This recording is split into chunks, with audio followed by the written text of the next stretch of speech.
Welcome to Hardheaded Podcast. We're excited that you've joined us as we have a conversation.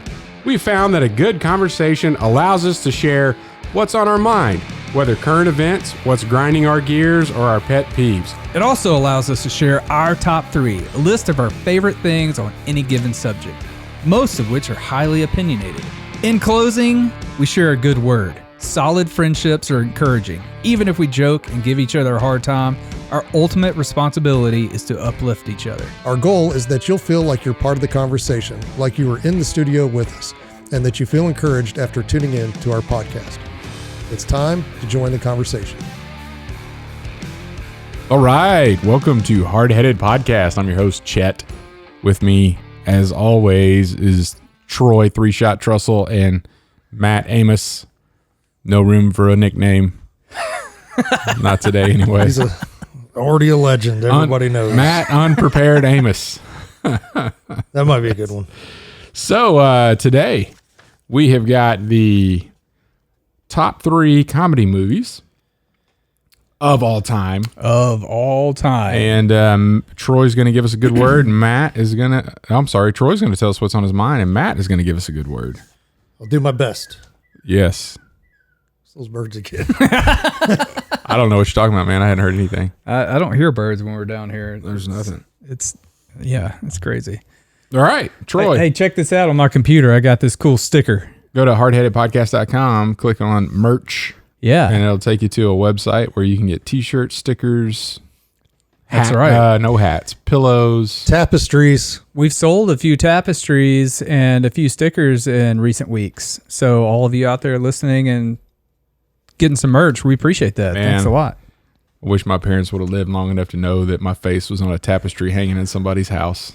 We've made it. We have arrived, fellas. That's how you know. That's how you know. Yes, that's good. Thank you for the purchase there. Hey, so I brought something with me today. What you got, man? I want y'all to try here. It's a little spicy salmon or spicy tuna roll that I'm having a hard time getting open here. Spicy tuna. Yeah. In the Anybody Midwest. want some? I'll take some. How am I supposed to dip the wasabi on there? You just pick it up with your fingers and The wasabi or the... I don't have any soy sauce, just wasabi. I don't need soy sauce. Just kind of rake it across there. There you go.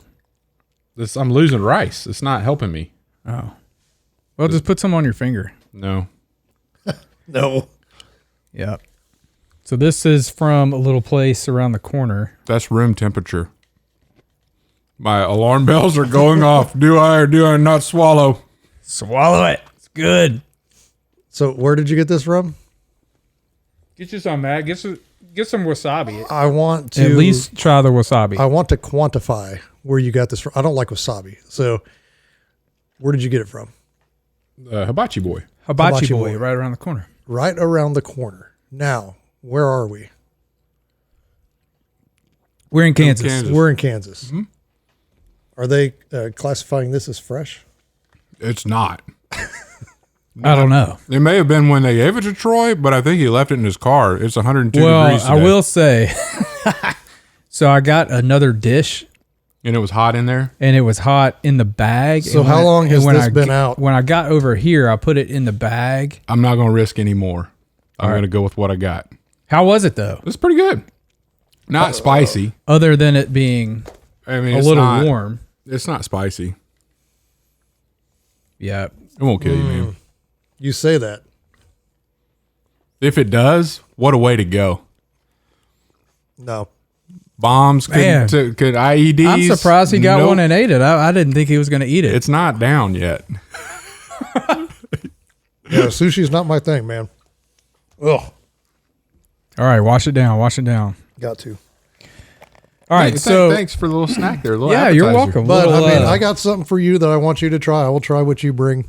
But man, yeah, I will try whatever y'all bring, except there's one thing I will not try. Okay, because this was the one thing that I really would not try. So what is your one thing? You wouldn't try this either.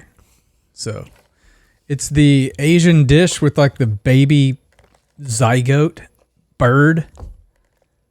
Do they serve that in Wichita? I don't think so. Well, then don't say you're never going to try it. We don't have an opportunity to bring it. That sounds Well, like they might, because I know a guy that used to eat it. He grew up in Wichita. They used to cook it.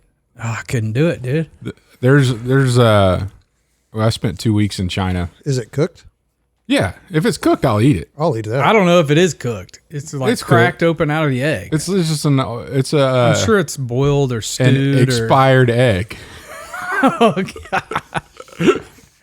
Woo. Anyway. So is it like part of a bird that's actually formed inside of the egg? Oh, yeah, it's got hair on it. And So stuff. let me give you an It's update. nasty. I'll do that. On our one of the this last week, I was at a shindig, and somebody brought the flaming hot Mountain Dew Oh, yeah. in a can. Nothing. Really? There's nothing. It is not. There's not spicy. Is that stuff that you breathe doesn't happen. Just does not happen. Wow. Now, and I had them poured out over ice, and then it was a little fizz. A totally different experience than if it was in a bottle. Huh. For our listeners out there. Wow. That's crazy. I don't know why. Troy, what's on your mind, man?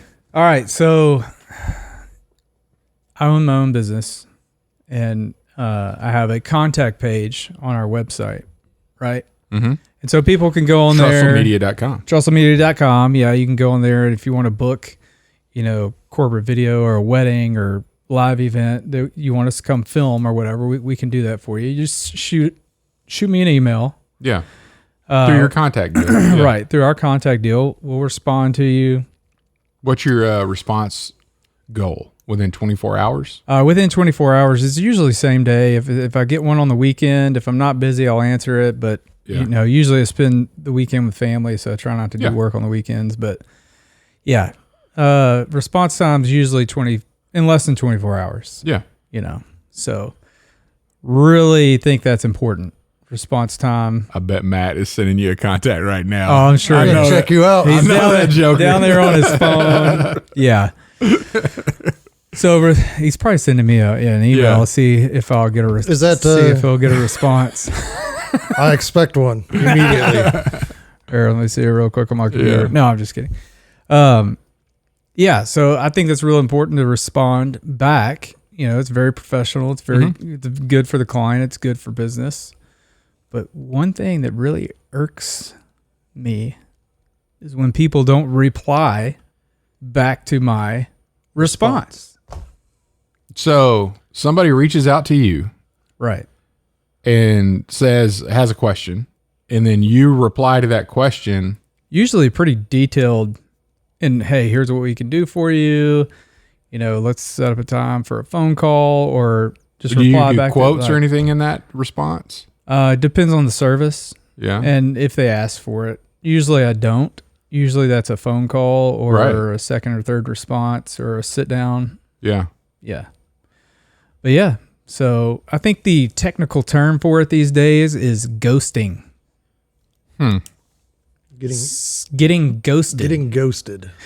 So it started a few years ago when, I guess about 3 years ago, I would reply, and it was usually inquiries for weddings, right? Yeah. And I know these are young couples getting engaged. They're excited. They're probably emailing a ton of photographers, ton of videographers, event venues, all, food, all that stuff. So they're sending out a lot of info. Maybe they don't have time to, sift through all those and report back. And I get it, but it just would be nice. Yeah.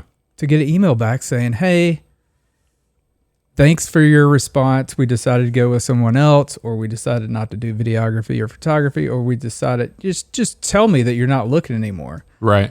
Because the way I do business is I'm going to go back through those emails once a week. Because that's a potential business, and you're going to follow that through. Right. And I'm going to follow that through, and I'm going to send you 2 to 3, follow-up emails. Yeah. That they usually ghost those too. Yeah.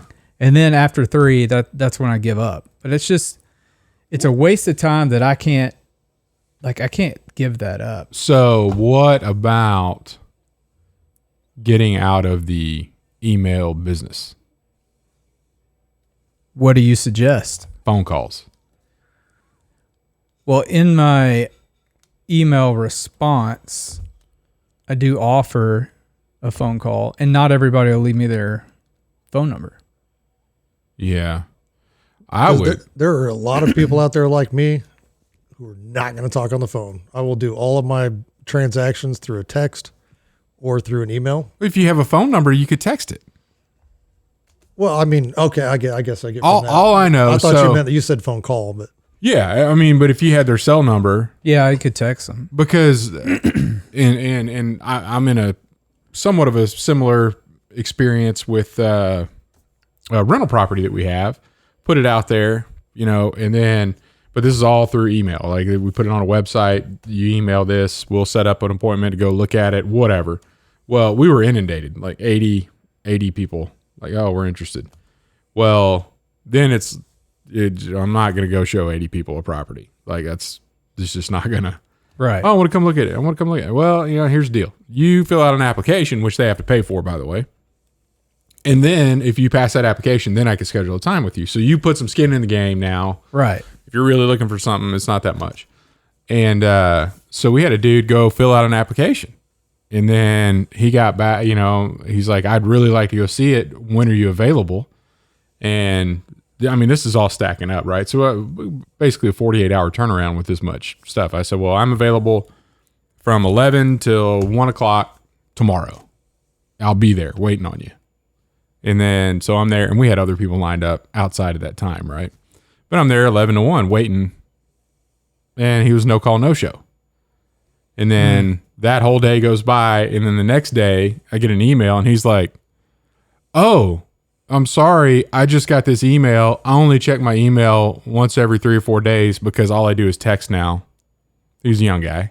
Yeah. I'm like, sorry, it's already leased. Yeah, you missed the boat on that one, buddy. I'm like, dude, like, what? Number one, if you send an email, like if they got logged onto your website, send an email, you should be expecting one back. And I email you back, and you're not even reading it. Like, Hey, you know another thing I could do. And I think it's generational though. No, I do. I totally believe that because it's mostly weddings is where this happens. A few times it's happened corporate stuff. Yeah. But like 99% of the time, if I email somebody that's in a corporate business, they're gonna email me back. Right. Small business or big business, whatever. But I have seen on some people's contact forms or contracts. Actually, it's more on contracts, but I could put it in a contact form. Like, what's your preferred method of contact? Yeah. there you go. And list them. Boom. Yeah. Phone, text, Primary, email. secondary. Tertiary. Tertiary. You just want to tertiary. Yes. No, that's good. Yeah. I would start making that transition, especially for the younger side of your business. The corporate stuff is going to, corporations still communicate on email. Right. That's that's how, and it's probably how it's almost always going to be. We were talking about this, like faxes, like fax machines are still used in the medical industry because of HIPAA. You could specify, if you send an email, well, how many people have access to that inbox? All this. So there's still technology that we think is outdated that's useful, and I think one of those is email. It's you could say it's outdated, but it's still useful. Still useful. But younger folks, when it's just coming to communicating, though, younger folks are. Now, You got to TikTok them back. That's what you got to do. Yeah. Yeah. Yo, this is Troy. Yo, what up? Follow me on TikTok. Come shoot your wedding. You got to do it while you're doing one of those 7-second segments.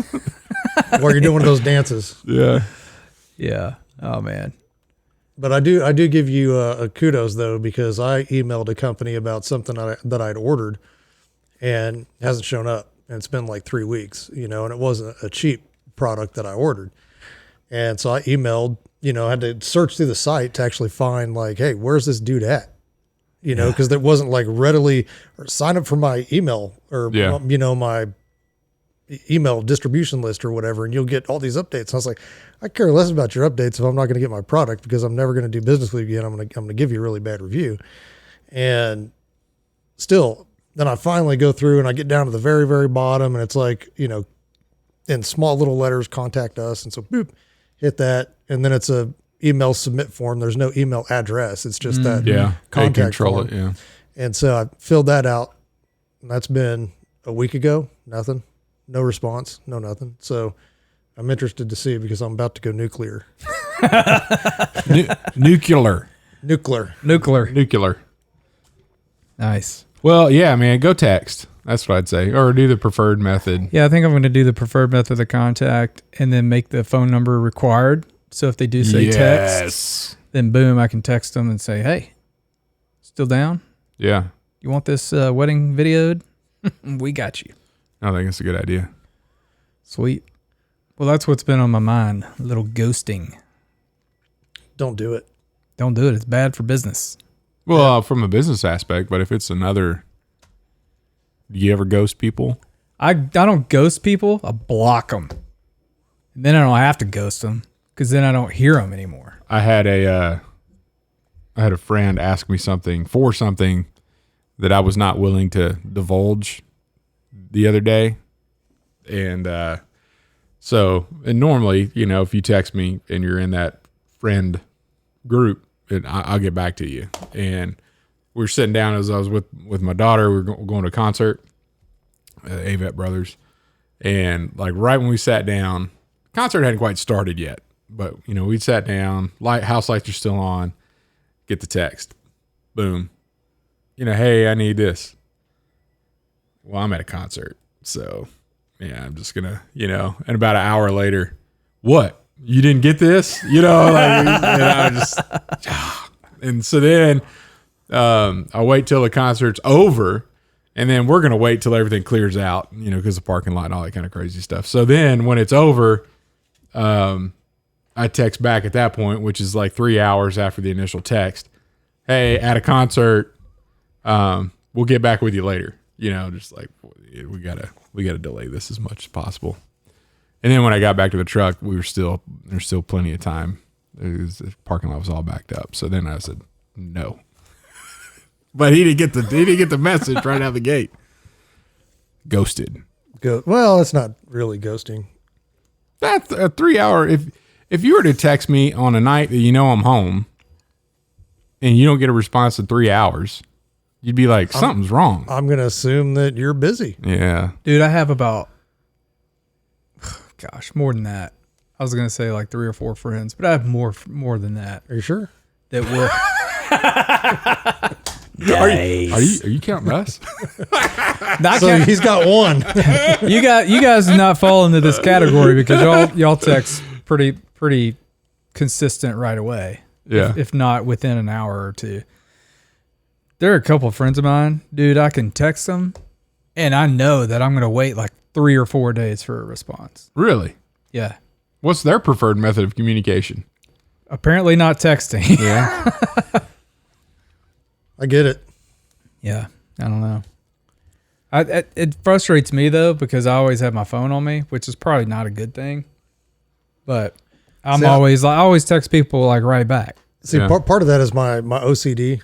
I can't, if I'm too busy to read your text, I'll like open it up, like the messages, but I won't. Yes, but I won't. You want to get rid of the little number. But I won't read. I won't read it. I'll just see who it was from, and then I keep it as unread. But I keep it as unread, and then I get that little red freaking 1, 2, 3, 20, crazy. 40, and it's like, oh no, I can't do that, and then I got to sit there and reply just because I can't, because I know if I look at it, and then you'll forget. 3 or 4 people text, and then it gets down the list, and I'm like, oh shoot, I forgot to text back. So yeah, I try to.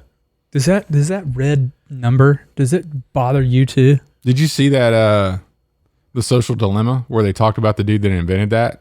Oh yeah, I saw that movie. I don't remember that part. Yeah, he was like I remember the ... part. They wanted to control how often you would open up your phone. Oh so at first you're just like, oh, I'm bored, I want to check social media.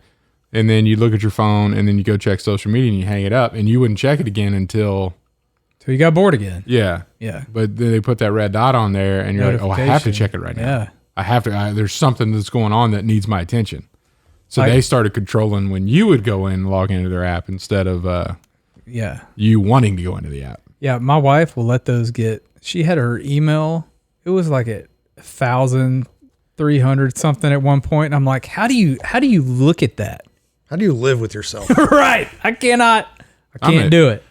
I'm at my average right now on email. Is at 55. No, but I mean like the red, like unread, haven't opened it. Yeah. Oh, I can't 50, do that. 55. How do you do that? Let me see. I did really good when I had my work email on here from a previous job because all the meeting notices and all that kind of stuff would show up. Look at that. None. Oh, I got 6. Hold on. I got to clean these out real quick. I turned my mail off, my notification off. Because Okay. it drives me, the red dot drives me crazy. Like right now I have 5 You need text some messages self-control. that I really want to look at. Don't do it. And then I have 2 right here, but I know it's from you guys. You know what? You could do it when we go to commercial break. But you know what helped me? Yeah. Is the ones that I do get stuff run up on, I take them off the homepage. I move them over here so I don't see them. Okay.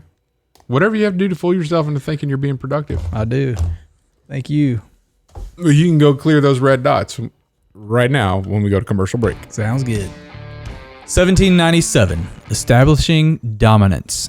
A young nation begins the formation of the world's most formidable fleet of naval ships with the commissioning of its first ship, the U.S. frigate Constellation. A lively blend of rosemary, lemon, and peppermint, 1797 is a great blend to start your day. It is a great awakening quality with a minty kick. Much like stepping out on a deck of a ship cruising the brisk ocean waters, this blend will give you that early morning boost. 1797, establishing dominance. Check it out at admiralspinnet.com. Without it, you might as well shave. And we're back. Matt, give us that top 3 comedy movies. All right. Hey, honorable mention reminder that those are at the end because I'll do what I do, man. I'll do what I do. Hey, you back off. I'll do what I do. You watch what's about to happen. I got like 6 of them. I couldn't come up with top 3. I had top 9. No, it's the top 3. This one's hard No, It it's is not. hard. because I'm a comedy movie fan. And Fanatic. That's like my favorite genre of Hard. movie. This is hard. Oh, it's so watch. hard. I got to come up with a movie list. You've done harder things in your life. I have, but it's still tough to come up with in not like tough. 2 minutes. No, it's not. You're raising 2 daughters. All right, number 3. What do you got? I'm going to go with The Campaign. Oh, is that the Will Ferrell and Zach Zach Galifianakis? Dude, that. I don't think I ever saw that one. Don't watch it around anybody who has innocent ears and eyes and minds. Oh, it's that kind of movie. It I is. gotcha. It's a spoof on modern politics. Is it worse than Step Brothers? Because that was pretty bad. Yeah. Oh, wow. All right. No, Yeah. it's about on the same line. No. It's worse. I think so. It's worse. Is it? Yes.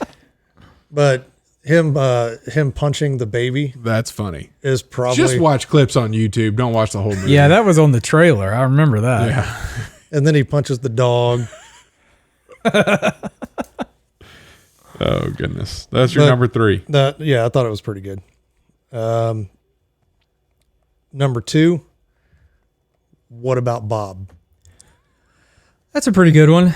That's my friend Don. Don, if you're listening, that's one of your favorite. He quotes that movie all the time. Yeah. I used Yeah. to be able to. I've seen that movie so much when I was a kid, like all the time. I've only seen it like 2 or 3 times. Oh, it's 20 so- years ago. I can't say that I've ever seen it all the way through. Yeah. Yeah. And because if I fake it, then I don't have it. When Nah, you lost me, man. No. This is totally He's- not he's a good faking- top 3 list. he's faking the Tourette's. That's what happens when you do it off the cuff, Chet. That one wasn't off the cuff. That was actually. Oh, okay. That was planned. He's That was going. planned. It's there. He found a list online, and he's like reading it in alphabetical order, alternating. Campaign starts with a C. What about Bob? Starts with a W. Let me get one in the middle. What's your number 1? Let me go. Yeah. Well, number 1, Step Brothers. Oh, man. I don't know how many times I've seen that movie, but I've seen it a lot. Yeah. That movie makes me laugh. It is funny. I left the theater with my ears burning, though. I will say that. Yeah. Yeah. It's Yeah.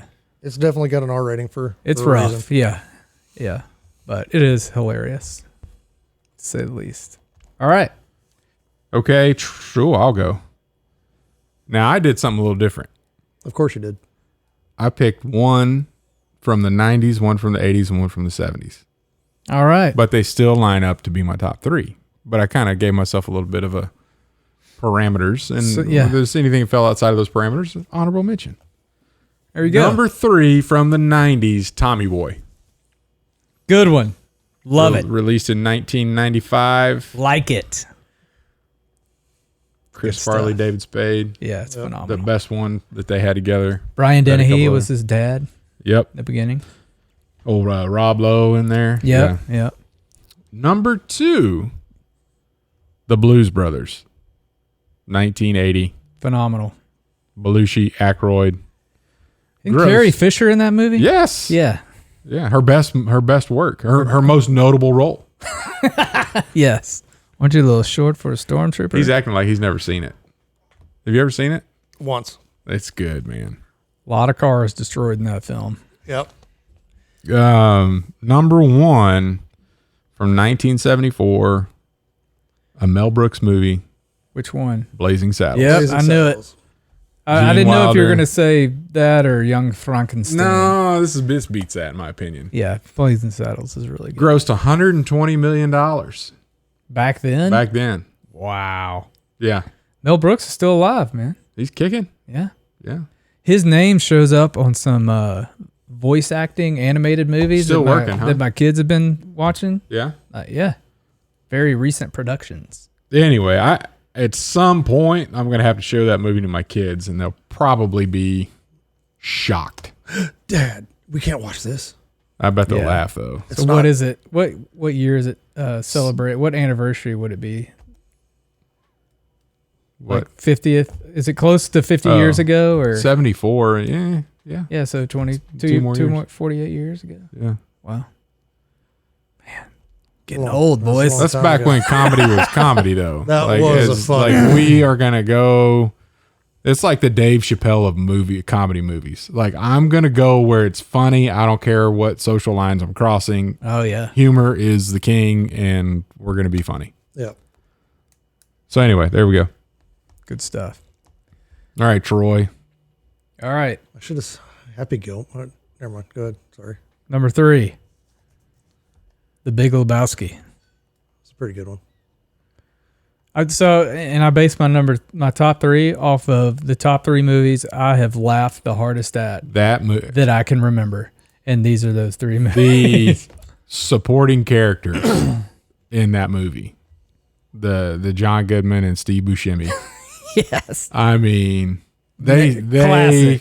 that movie wouldn't be what it is if it wasn't for them, in my opinion. I agree. Like they sold that movie. Oh, and what's his name? The Jesus, the bowler. He's a great actor too. He was a Oh Brother and John Turturro. Yeah. That guy. He was in. Speaking of Adam Sandler movies, he was in Deeds. Mr. Deeds. Sneaky. He played a really good role. Yeah. Those characters. Anyway, okay. Yeah. All right, number 2. He also played in Anger Management, by the way. Yeah. Grenada. It was that guy. I don't remember. It's been a long time since I saw all that. Number 2, There's Something About Mary. That one came up. Oh, Dogs. I came up with Dogs too. But that movie, there's that whole movie's hilarious. But there are a couple scenes in that movie that just, I cried. I was laughing so hard. Yeah. Yeah. So, number 1. How'd you get the Frank about the beans? How'd you get the beans about the Frank? Number 1. What? I can't get it out.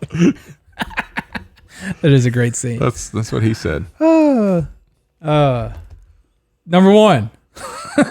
Tommy Boy. Oh, sweet.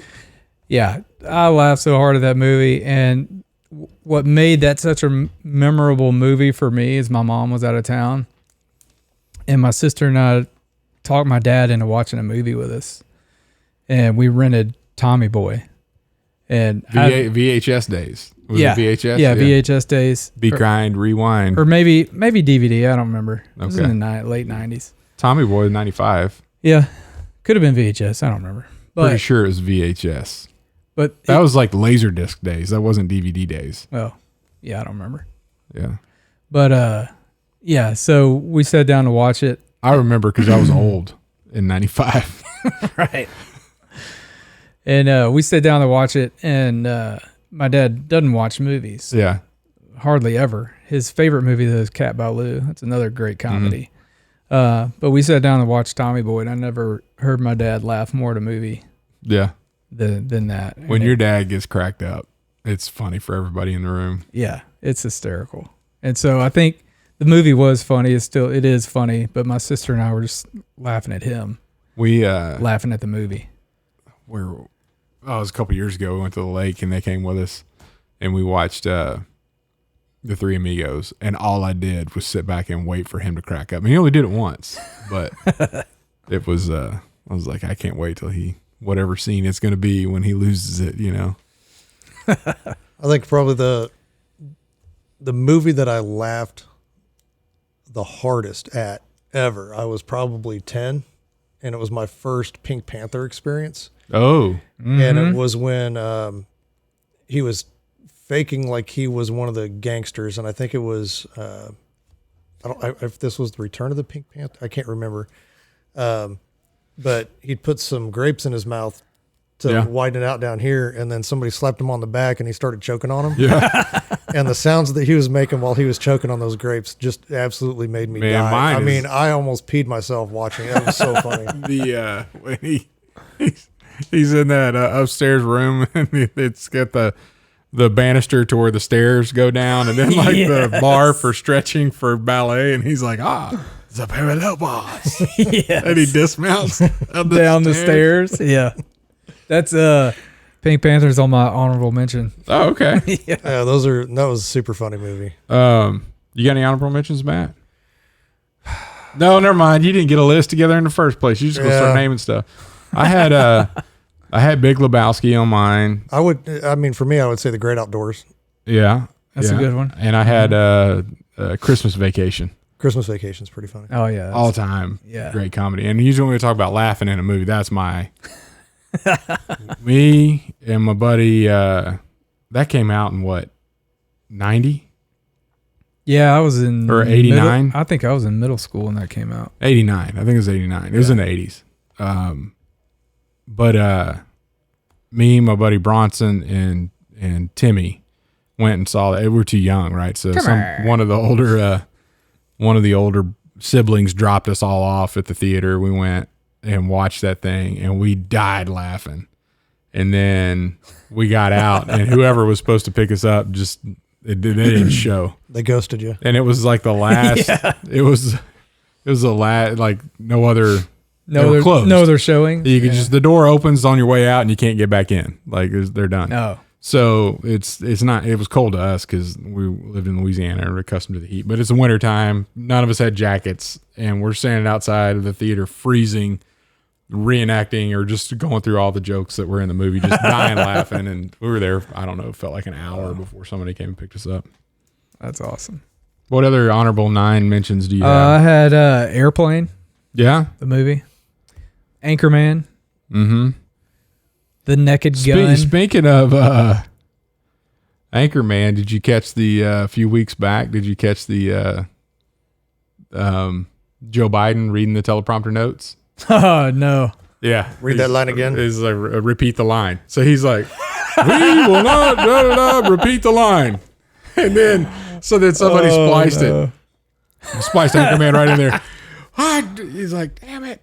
What if you put it on a teleprompter? Ron Burgundy's gonna read it." You know. Oh, that's good. Joe Biden. Yeah. Then I had the Naked Gun. Mm-hmm. Nacho Libre. And Napoleon Dynamite. Yeah, as soon as you mentioned Nacho Libre, Napoleon had to be on there. Yeah, for sure. Has your dad seen that? Napoleon or Nacho? Napoleon. I don't think so. Probably not. Dude, you have a mission if you choose to accept it. You need to get your dad to watch that movie, and you have to be in the room when he does. Yeah, that would be funny. He would crack up at that movie. Yeah, it's a good movie. Tina, Adria. I'll tell you, Uncle Rico. He throws that steak. But I could throw this But I could throw a football over the mountains over there. Hits him on the bike. Knocks him off That's a good one. That's really good. Oh man, All right, that's a good list, boys. Matt, you got a good word for us? I do. Let's see here. What day? I forget. What day is it? There we go. 27. It's Thursday at about 4:40. All right, so we're day 27, book 2, the Chosen series here.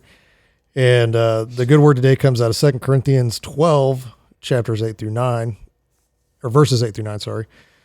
3 times I pleaded with the Lord to take it away from me, but he said to me, my grace is sufficient for you, for my power is made perfect in weakness. Therefore, I will boast all the more gladly about my weakness so that Christ's power may rest on me. And it kind of goes back to the whole train of, ties into the last 3 or 4 good words that we've had where, you know, we're praying for something, we want something, but it's ultimately not God's will, and he's going to be glorified through not answering that request. And so, you know, and it was Paul, you know, he's talking about, he had some, I think he had some splinter.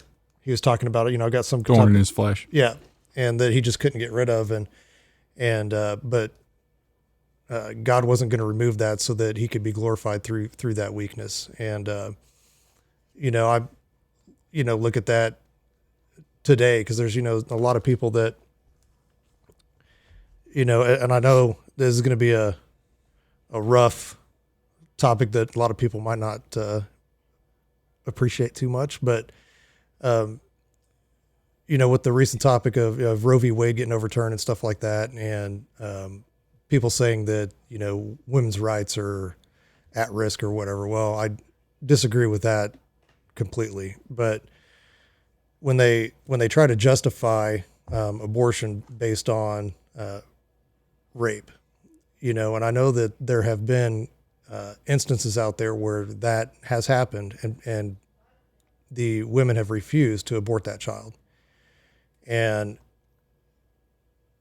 they're not going to make it worse by killing something that ultimately has the ability to show the immense power of God's love. I mean, because that's God showing his love through you, is like, okay, this baby didn't have any choice in the matter. This is, I'm going to carry this to term. And, you know, whether they put it up for adoption or whatever, they're not going to make another wrong in the situation. You get what I'm saying with that? So, so there's all types of situations, you know, that one being an extreme one where, you know, they're like, man, I just, you know, I wish this would go away. I wish this wouldn't happen to me. And ultimately, hey, you know, we got to play with the cards we're dealt and do our best to glorify God in the process. And to me, I think that's the ultimate, you know, one of the ultimate ways you could do that. Because I looked at that and I was like, how much strength and courage and love does that take to do that? You know? So I look at it from now. I'm not judging anybody, you know, in that circumstance. I'm simply saying that what a great way to. And to kind of tie that back in though, in the Corinthians, like that's a weak moment, right? And in a weakness, God could still be glorified. Exactly. Like you're not coming from the strongest point of whatever's happened in your life. And I think a lot of times, we just talk inside the church right now. I mean, a lot of times people are really focused on, well, you're strong in this, and this is what you should do to help us grow or to help in this situation. Or I'm not strong in that, so God's not asking me to do something like that because that's not one of my skill sets or that's not my talent. And I mean, you look throughout Scripture, the people that he picks and does amazing things through. Yeah. Are not the people that we would put on an org chart and say that this guy is going to go do that thing right there, because we would all say that guy's not qualified.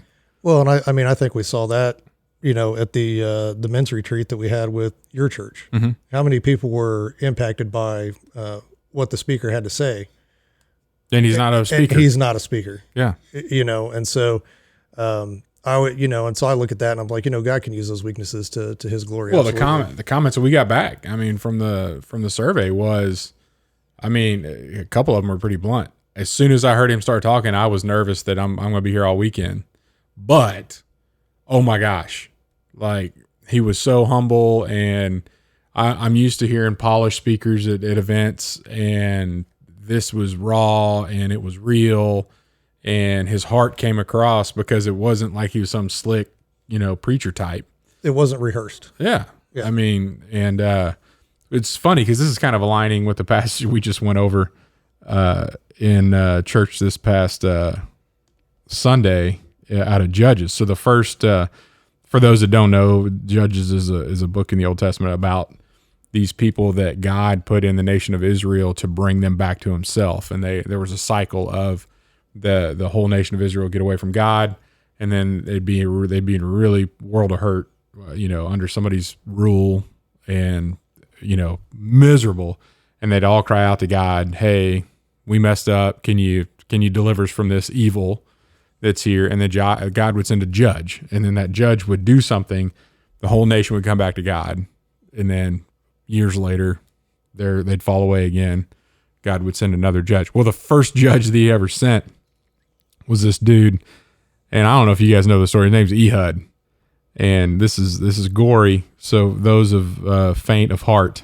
I'm going to pick up in chapter 3, verse 9. It says, but the sons of Israel cried out to the Lord, and the Lord raised up a deliverer for the sons of Israel. So they've been under occupation from this group of folks for 18 years. Misery, rape, killing, enslaved.